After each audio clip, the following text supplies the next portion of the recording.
पैरों ने एक दूसरे से टकरा के छन छन मचा दी, जैसे वो पाजेब हंसी, जैसे कहती हो हिम्मत है तो बांध निशाना। मूसा ने पैर से ज़रा नीचे का निशाना बांध के फायर कर दिया। पाजेब मज़ीद हंसी, दोनों निडर निकले। नीचे उतर अभी। माथे पर बल डाले वह हनूज निशाना बांधे खड़ा था। मैंने कहा नीचे उतर। वो छन से नीचे कूदी, शाख पर अटका दुपट्टा खींचती निडर सी उसकी तरफ चलती आई और मूसा कामरान की नज़र ने उसे जा लिया, उसे पा लिया।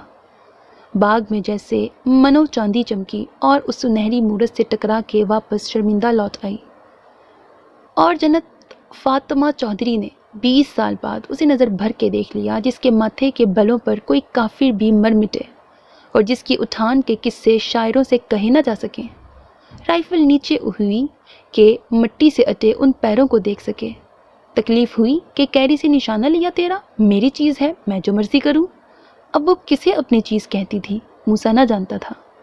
अच्छा तो ये है जन्नत फातिमा चौधरी, वो जिसने मेरी दादी पर डोरे डाल रखे थे।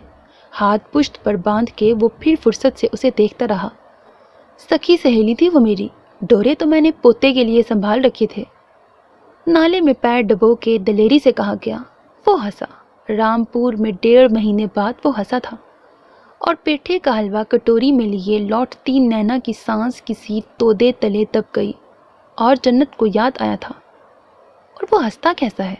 आंखों में दिल भरे उसने कुलसूम विलायत से कभी पूछा था, ऐसा कि देख के दिल ठंडा हो जाए। जन्नत ने ज़ेरे लब कुलसूम विलायत का जवाब दोहराया था, हाँ ऐसा ही तो था। वो मुड़ने लगा।